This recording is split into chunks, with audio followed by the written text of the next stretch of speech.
مفيش حد فينا ما بيحبش ان حد يكلمه بالطريقة دي. خلينا هنا نقول ان في 5 انواع من السمع. النوع الاولاني هو الاستماع بتجاهل. انت بتسمع حاجات من غير ما تقصد ان انت تسمعها اصلا، زي لو انت قاعد في الاوضه فسمعت من الشباك صوت كلاكس عربيات، ناس بتتخانق، مشغل تلفزيون جنبك ومش مديله ودنك، حاجه بتزن وخلاص. ده اسمه استماع تجاهلي او التجاهل.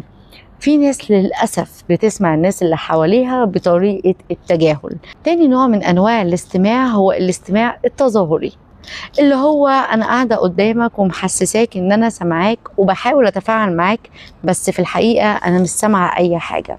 يعني طول ما أنت قاعد بتتكلم أنا بقولك تمام، بجد ده حصل.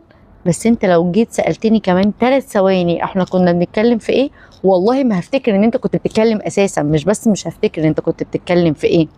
فده النوع التاني. تالت نوع من انواع الاستماع، وده النوع الأسوأ على الاطلاق، هو الاستماع الانتقائي، اللي هو انت قاعد بتكلمني كلام كتير جدا وبتحكي كل اللي انت حاسس بيه، او بتكلمني في موضوع مهم قوي بكل تفاصيله، فانا امسك في كلمه واحده انت قلتها واعلق عليها واسيب باقي كل الكلام وارميه في الزباله ولا كانك قلت حاجه. النوع الرابع من الاستماع هو الاستماع بانتباه.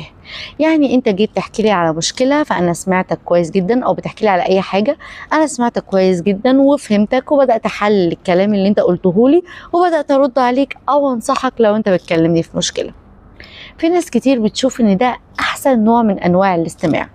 في الحقيقة هو مش أحسن نوع، هو نوع كويس قوي لو أنت بتعرف تعمله، لأن مش ناس كتير بتعرف تسمع بتركيز وتهتم، فلو أنت عملت كده ده خير وبركة.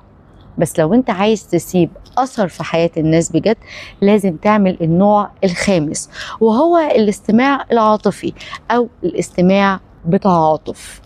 في النوع ده أنا مش بس بسمع كلامك، لكن أنا بسمع كلامك وبسمع معاه مشاعرك، وانا بسمعك بتعاطف.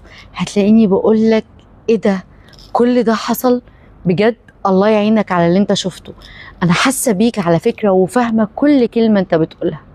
بص خلينا كده نقعد نفكر مع بعض ونطلع حلول، وفي الاخر اقول له انا كده حاولت اساعدك على قد ما اقدر، بس خليني اتابع معاك كده، ولو في جديد بلغني اول باول، وانا برضو هسأل عليك وهفضل متابعة معاك. مفيش حد فينا ما بيحبش ان حد يكلمه بالطريقة دي، ان حد يتعاطف معاه ونحس ان اللي قدامنا بيتعاطف معانا بجد، مش بيفيك او بيمثل او بيحاول يبين لنا يعني ان هو حاسس بينا.